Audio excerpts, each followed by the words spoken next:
The first atomic bomb was dropped on Hiroshima. Over humanity! The fires of frustration and discord are burning in every Let us city. not forget for a moment the toils and efforts that lie ahead. They say that those who forget their history are condemned to repeat it. This is the History Lessons Podcast with certified financial planning practitioner Patrick Huey, author of History Lessons for the Modern Investor, and your guide to financial wisdom in the past, present, and future. You ready? Good. Let's get historical. Historical?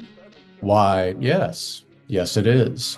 This is the History Lessons podcast for the week of December the 18th, 2023. I'm Patrick Huey, author of History Lessons for the Modern Investor. And if you're a modern investor and you're seeking some historical perspective right now, well, you find yourself in the right place. This week, we'll be talking about making a list, a Christmas truce, and a visit from Old St. Nick. But first, the news. Yeah, he's making a list, and right about now, he's checking it twice, but so am I based on last week's economic data. Well, we'll start with the nice list. On the nice list last week, the Producer Price Index, or PPI, was unchanged in November, taking a pause for the clause for the month, with many categories showing absolutely no change from October. Consumer prices, the CPI, rose 0.1% in November, while the 12-month comparison ticked down to 3.1%. That is leaps and bounds better than the 7.1% reading in the year ending November of 2022. Also on the nice list, retail sales were up by 0.3% in November, with various sectors showcasing their impressive sales skills. Restaurants and bars took the lead, probably because everyone needs a night out right about now, closely followed by non-store retailers and autos. Finally, on the nice list, the Fed didn't tinker with short-term rates, but oh boy, did they make some serious projections. Exactly no one on the Federal Reserve Open Market Committee believes short-term rates will climb any higher a year from now, signaling a curious standoff between optimism and caution. More on that in a second. Let's talk about the naughty list. Listen, inflation may be on a downward trend, but it's like trying to catch a snowflake. Yet the Federal Reserve sounded awfully darn cheery when they projected a soft landing ahead with more rate cuts and a gradual return to the 2% inflation target, all without a recession at the North Pole or Anytown, USA. However, some skeptics, including me, wonder if they're engaging in backslapping a bit too early. Sure, overall prices have cooled down, largely thanks to energy prices taking a nosedive. However, the core CPI still seems to be mischievously high, signaling that the Fed might have a harder time than anticipated in reining in broader inflation measures. It's going to take some serious magic from here on out to make a believer out of me. Ho, ho, ho. Next up, we'll charge the Wayback Machine and head back in time for this week's history lesson. But first, this word. Interest rates are rising, and your annuity purchased in the last decade might not be keeping up, which means your financial plan may be falling behind. So if you own a deferred annuity, fixed, indexed, or variable worth more than $250,000, now is the time to review it and make sure it is doing all that it can for you and your financial plan. Let us help you keep your retirement on track. Introducing Victory Independent Planning. VIP turns complex financial matters into clear and confident solutions, so you can relax and enjoy retirement whenever it arrives. Get the Annuity Review Kit now.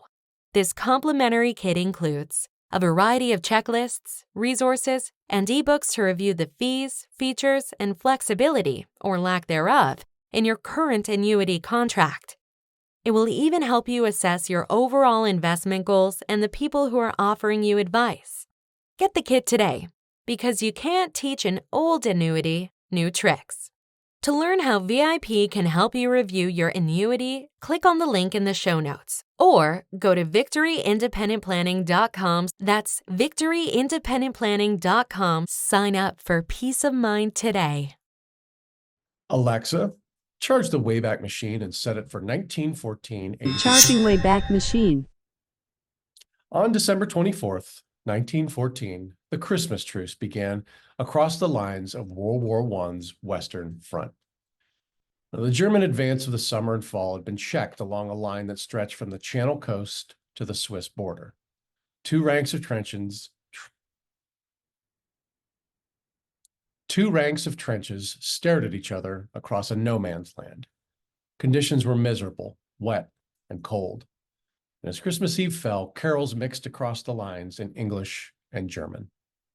Soon small parties were out of their lines, exchanging beer, chocolate, cigars, and coffee. Trinkets and souvenirs swapped hands as Christmas gifts.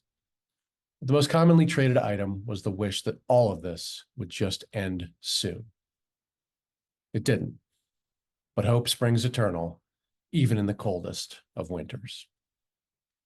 Folks, whatever holiday you celebrate and wherever you celebrate it this year, may the season bring you warm feelings, good tidings, and joy. Yes, we live in a time of conflict and strife, but no one has ever lived in a time without those things. And even enemies across a snowy line in Europe over a century ago could find things to be upbeat and cheerful about. So let's honor their memory and do the same. Happy holidays. Wayback Machine disengaged, returning to the year 2023. Finally, this week, it is on to the mailbag. You've got mail. Now, this message came in from Clark, who writes, "Are you going to read The Night Before Christmas this year?" Yes, Clark. Yes, I am. It was the week before Christmas, and all through the country, we were sadly divided by politics and punditry. There were wars and misdeeds, scandals aplenty for inspection. And oh, the joy of joys, next year was an election. Interest rates went up, and inflation finally seemed waning, though this year's holidays were still more expensive, and there ensued much complaining. Bond markets were cold, and no thaw seemed in sight. 2 years to the negative was many a risk-averse investor's plight. Stock markets looked booming, rising straight towards the heavens, but a very select few drove that trend. Indeed, it was about 7. And yet I was thankful, optimistic, as I contemplated a new year, when out in my driveway rose a clatter the neighborhood could hear. A sleigh filled my yard, where that jolly old elf Santa was standing. My ruined truck under it, he said, "So much for a soft landing." He beheld me with joy, but my face must have looked aghast. He took me by the shoulders and said, "Come, dear boy, this too shall pass. You know your history, methinks, so learn from Christmas past. Good times and bad times, they come and go, never last. The future is uncertain, but chin up, carry on. And as for Christmas present, let me get this off your lawn." And then with a touch of his nose and a twinkle from his eye, the sleigh rose again, and it took to the sky. My truck was restored, magically, not a scratch or a ding. And old Saint Nick was gone, but from the sleigh I heard him sing. Christmas time is here, bringing good cheer. Merry Christmas to all, and to all, a good year. Well, my fellow historians, that is all for this week. Check out my book, History Lessons for the Modern Investor. That's still available on Amazon.com. And be sure to do all the social stuff for us, like this episode. Follow us wherever you see or hear your podcasts. We're available on Substack, Spotify, Apple Podcasts, and yes, YouTube. Until next week, when we'll take another rollicking romp through the past and make an investment in your future with History Lessons for the Modern Investor. See you next week.